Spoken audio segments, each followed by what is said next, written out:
مولانا جلال الدین رومی نے ایک مثال دی ہے. حضرت مولا روم رحمت اللہ تعالیٰ علیہ فرماتے ہیں کہ ایک بچہ امیر باپ کا بیٹا تھا تو خراب ہو گیا. وہ غرض لڑکوں کے ساتھ پھرنے لگا، باپ کی دولت ساری ضائع کرنے لگا. والد اس کو سمجھاتا لیکن اس کی سمجھ میں بات نہ آتی. ایک دن گھر کے اندر کنواں تھا. جو امیر لوگ ہوتے تھے وہ گھروں کے اندر کنواں کھدوا لیتے تھے. کیونکہ امیر تھا تو گھر کے اندر کنواں تھا، اس کے قریب اس نے اپنی چارپائی الٹی کر کے بچھا لی. بیٹا شام کو گھر آیا تو کہنے لگا بیٹے کنگال ہو گیا، دیوالیہ نکل گیا، کوئی حال ہی نہیں. میں بڑا پریشان ہوں، شام کی دوائی کے بھی پیسے کوئی نہیں. جا کہیں سے 2 آنے لا، میں نے دوائی لینی ہے. اس نے کہا ابا جی مسئلہ ہی کوئی نہیں. دوست کے دروازے پہ دستک دی. دوست باہر آیا، کٹھے کھاتے رہتے ٹکے بٹیرے. باہر آیا، ہاں جی. اس نے کہا 2 آنے چاہیے. کوئی مسئلہ نہیں، سجن ہے تو اپنا. 2 آنے دے دیے، لا کے ابا جی کو دیے. ابا جی نے دوائی کے لیے لیے تھے، جب ہاتھ پہ آئے تو کنویں میں پھینک دیے، کنویں میں ڈال دیے. چپ کر کے چلا گیا. سویرے پھر ابا جی نے کہا بیٹے 2 آنے چاہیے، شام کو دوائی لینی ہے. کوئی مسئلہ ہی نہیں، بڑے سجن ہیں. دروازے پہ دستک دی، دوست باہر آیا، 2 آنے چاہیے، لے لو. ابا جی کو دیے، کنویں میں پھینک دیے. تیسرا دن، چوتھا دن، سجنوں کو پتا چل گیا کہ بھوکا ہو گیا ہے. خبر پہنچ گئی، آج 2 آنے لے آنا ہے. اس نے کہا کل میرے کو بھی کھڑے سو. اب شہرت ہو گئی کہ اب اس کے پاس شے بھوکا ہے. اب دروازے بند ہونے لگے، کھڑکیاں بند. انہوں آدھے میں کار کو نہیں. اب حال جو تھا وہ خراب ہونے لگا. کوئی نہیں پوچھنے والا، پریشان ہو گیا. ابا جی نے تو 2 آنے مانگ لینے ہیں شام کو. مولا رومی رحمت اللہ تعالیٰ علیہ فرماتے ہیں شام ہوئی، صبح دن چڑھا تو اٹھا.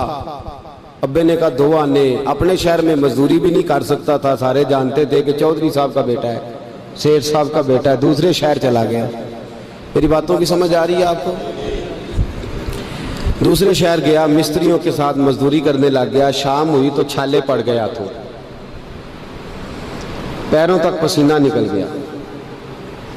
سخت آزمائش کا شکار ہو گیا. 2 آنے کما کے لایا اور وہ آنے ہاتھ پہ رکھے تو اپنا ہاتھ بھی چھوڑتا نہیں ان پیسوں کو. ابا جی کو دیے نا جب، تو ابا جی نے پھینکے کنویں میں. تو بیٹے نے ماری چیخ. میں کہا ابا جی دماغ کم کر دا جے، بوڑھے ہونے کے ساتھ ساتھ سٹھیا تو نہیں گئے آپ؟ میں کہا کیا ہوا بیٹے؟ کہا 7 دن ہو گئے ہیں، 2 آنے دیتا ہوں آپ کنویں میں پھینک دیتے ہیں. انہوں نے کہا پتر میں کو پہلے دن سٹے نے، تو آج کچھ چیخ ہے؟ پرسوں بھی پھینکے، ترسوں بھی پھینکے. توجہ ہے مسلمانوں میری بات پر؟ اس نے کہا 7واں دن ہے تو میں نے پرسوں بھی پھینکے تھے، ترسوں بھی پھینکے تھے، اس سے پہلے بھی پھینکے تھے، تو چیخا نہیں. اس نے کہا ابا پہلے ادھار کے تھے، آج بولے نا، سارے بولے محنت کے ہیں. آج پہلے ادھار کے تھے، آج تکلیف ہوئی ہے. تڑپ گئے مولا رومی. کہنے لگے تو نماز اس لیے نہیں پڑھتا کہ تیرا مذہب مفت کا ہے.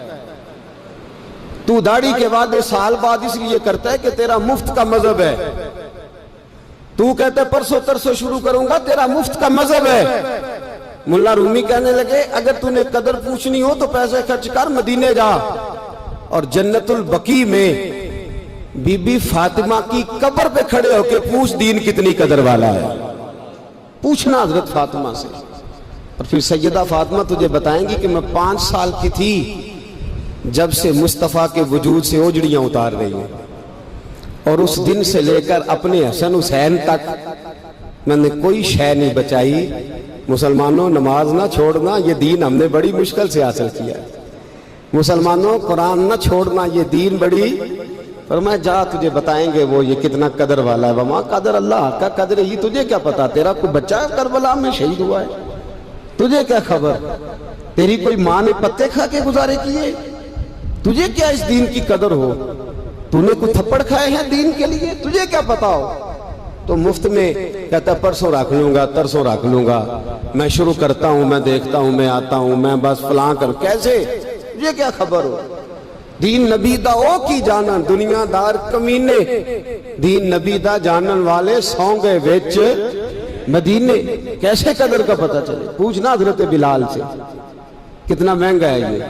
حضرت عمار بن یاسر کی قبر پہ کھڑے ہو ملک شام میں جا کے، وہ تجھے بتائیں گے دین بڑا مہنگا ہے، بڑی مشکل سے لیا ہے، بڑی مار کھائی ہے۔ میری ماں سمیہ کے پیشاب والی جگہ نیزہ مار کے ابو جہل نے قتل کر دیا تھا۔ کہ پوچھ تجھے پتا چلے یہ کتنا مہنگا ہے، تجھے کیا خبر ہو اس کی قدر کیا ہے؟ اور پھر بھی تجھے سمجھ نہ آئے، پھر بھی تجھے خیال نہ آئے۔ تو مولا رومی کہتے ہیں کبھی سیدہ ختیجۃ الکبریٰ سے پوچھنا، نبی پاک تجھے اپنا درد نہیں بتائیں گے، ختیجۃ الکبریٰ بتائیں گے کہ ساری رات رسول رحمت جا کے کہتے تھے یا اللہ میری جھولی پھیل گئی ہے، میری قوم کو ہدایت کا نور دے دے۔ رات روتے گزر جاتی تھی، دن پتھر کھاتے گزر جاتا تھا۔ مفت کا دین آیا، کر لیتے ہیں، سوچ لیتے ہیں، سمجھ لیتے ہیں، دماغ انگریزی، ذہن انگریزی، لباس انگریزی، چہرہ انگریزی، اٹھنا بیٹھنا انگریزی، طرز حیات انگریزی۔ یہ مسلمان ہیں جنہیں دیکھ کے شرمائے یہود، سویرے موٹر سائیکل پہ بٹھا کے جاتے ہیں سکول چھوڑنے بیٹے کو، اور ادھار پیسے لے کے فیس جمع کراتے ہیں۔ لیکن قاری صاحب کے پاس بچے کا مخارج ٹھیک ہوئے ہیں کہ نہیں، اس کی کوئی فکر نہیں کسی کو۔ قرآن شریف ہے، قاری صاحب پڑھانے آئے ہیں سائیکل پہ، بیچارے 1000 روپیہ لینا ہے انہوں نے، وہ باہر کھڑے ہیں دروازے پہ، اور نواب صاحب کے بچے اندر بیٹھے۔ وہ کہتے ہیں اوہ قاری صاحب تو ہم دسنا یاد نہیں رہا، بچے نے پرسوں نے نان کے ٹر گئے نالے تسی تے قاری ہو، ایڈے کو قاری ہو، چھوٹے جے مسجد دے مولوی ملوانے، پھر آ جائے پھر کیڑی گل ہے؟ ہاں وہ ایم ایس سی والا ٹیچر ہوتا تو اس کو پہلے کال جاتی یا آج آپ نے نہیں آنا۔ آپ کما قدر اللہ حق کا قدر ہی، مسئلے پوچھتے ہیں لوگ، مسئلے کہتے ہیں جناب دعائے قنوت نہ آئے تو وطروں میں کیا پڑھنا ہے؟ میں نے کہا جنازہ پڑھ لو اس قوم کا جس کو 48 سال کی عمر میں بھی دعائے قنوت یاد نہیں ہوئی۔ ابھی بھی منت کے ساتھ تمہیں کہا جائے کہ دعائے قنوت یاد کر لو، ابھی بھی جس کے گھر میں کار آتی ہے وہ چلانی سیکھ دیتا ہے یا پڑوسی کو دے دیتا ہے؟ بولے نہیں ادگوانڈیوں نو دیندا ہے، مینوں نہیں چلانی ہوندی، تسی رکھ لو۔ عجیب تماشا ہے۔ نماز کی باری آتی ہے تو کہتا ہے کوئی نہیں قاری صاحب جو پڑھیں گے میں پیچھے پیچھے ٹھیک ہوں، مجھے کوئی ضرورت ہی نہیں یاد کرنے کی۔